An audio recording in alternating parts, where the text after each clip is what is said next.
Tori with us this morning. She's going to tell us her story. We're thankful for Tori and also her mom, Terry, for coming up and talking. So let's give a big welcome to Tori.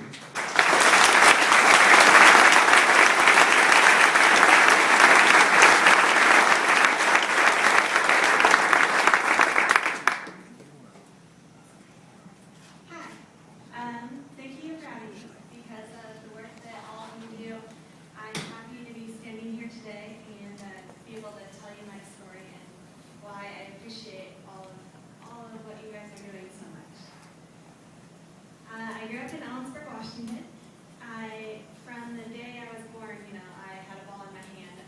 All my family was athletes. I lettered in soccer, basketball, and tennis while I was in high school. And, if anyone asked me, tell me about yourself, the first thing I would say is I'm an athlete. That's how I define myself. I graduated from Ellensburg High School in 2006.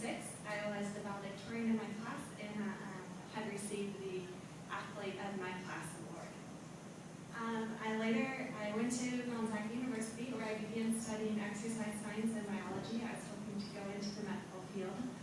And there I continued my active lifestyle. I went to the gym every day, that's not an exaggeration. And I played intramural sports, soccer, basketball, volleyball, tennis. The first week of my final semester at Gonzaga, I was playing in an intramural basketball game and I collapsed in the middle of the floor. I had suffered a cardiac arrest, and I had no prior idea that I had any heart condition. None of my family had any conditions. It was just out of the blue to me. So the paramedics received a call at 1:36, and they weren't at my side until 1:47. So that's 11 minutes before they were at the scene. Thankfully, someone who saw me collapse began CPR, and obviously it was excellent CPR because 11 minutes later, they were able to shock me with an AED and restored my heartbeat. They found me I was in full arrest in V-fib. I had no pulse, and my eyes were fixed and dilated. And they used a Life Pack 12, thank you guys, 360 joules 4 times to get my heart going again. Because there was such a great lapse in time, that 11 minutes, it's kind of a long time, I had suffered extensive and toxic brain damage and was taken to Sacred Heart Medical Center. As I'm sure you're all familiar with the statistics, every minute without being shocked by an AED, your survival chances decrease 7 to 10%. And so, that showed 9 at the end of the graph, and I was 11. So my odds weren't looking so hot. So as I said, I went to Sacred Heart, and that's how my family saw me. They all rushed in from around Washington State and California to be with me and support each other through this time. They used a hypothermic treatment, and so that prevented a lot of brain damage or further brain damage. But as I said, I still suffered from extensive damage. I had to relearn how to do everything, you name it. To see, to walk, to grab things, to tie my shoes. My mom said, well, it was like I was raising a 2-year-old again. I'm 22. Who thinks they're going to go through that at the age of 22? So after 2 weeks at the hospital, I was transferred to St. Luke's Rehabilitation Center. And there I worked on grabbing things, eating, and stretching, getting all my mobility back. I was the youngest person in my ward at the facility, so I got a little frustrated when the older people were kicking my butt when we were working out. Slowly, they had amazing therapists there. I was able to walk. These are my first steps with the walker and my first steps independently. Those were just major days for me. That took 6 weeks for me to get back till I was released from rehab. These are the men that saved my life. They were the ones who used an AED. That's Shane, John, Ed, Andy, and Aaron. And they're family to me now. I take them cookies, every once in a while, send them Christmas cards. I go to Aaron's family's fiddle shows. I mean, it's like, they're stuck with me. So I'm just so grateful for those guys. I was able to attend the final game at Gonzaga University basketball. It's kind of a big deal there. So I was lucky to be able to attend the final game of what would have been my senior year. So that was really neat to have the offer. And on Easter, I was able to shoot my first basket again with my brother. So that was really important to me. I am restricted in my physical activity now. I can't run anymore.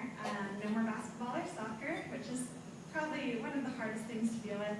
And there's still residual brain damage, so learning things and redoing my final semester of my senior year has proven difficult, just with all the comprehension and my short-term memory and so on.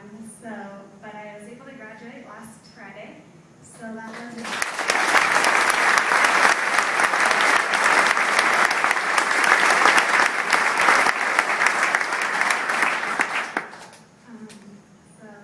so yeah, I'm so grateful for all of that. As I'm sure you all know, sudden cardiac arrest is the leading cause of death. I heard the most recent statistic out is that a young person, 16 to 24, will die every 2 days from cardiac arrest. And I mean, that's outrageous. And I think that, we can do whatever to prevent that is so important, and I see the value in it. I mean, I had a 6% chance of making it, and probably lower since my extended time without being shocked. So recently, about a month ago, I was determined to give back after what I'd been through. I don't want anyone else to go through what I went through, my family went through, or what could have been so much worse. So I stumbled upon the group Nick of Time, and they offer screenings over here on the west side about once a month, and they'll screen at high schools and open it up to any high school or staff and anybody who would like to be screened. And so I talked them into coming over to Ellensburg. So it was an awesome day. We had 253 people come through the screening event. They had their blood pressure taken, their heart was listened to, and an ECG was given to all students. After that, Maura Galvin with Medtronic and who had Physio-Control, I should say both, demonstrated the use of AEDs and CPR non-stop. She was 9 to 2, showing kids how to do CPR, how to use an AED, and I'm just so grateful that she was there to help with the event. So our kids waited after they had their ECG to have a consult with the cardiologist. They'd sit with her and learn all about what you guys are doing. And I'm so grateful that you guys donated an AED, a portable AED to the high school, so they can use it at their facilities that are off campus and at away games. And I'm so grateful for that. It saves lives. So after the kids saw Maura, they had their consult with the cardiologist, and the cardiologist would identify whether there was anything they needed for further follow-up, what echocardiogram, or they'd call a family practitioner. We identified 2 serious problems that day that needed follow-up pretty immediately, and a few minor ones that need continuous follow-up.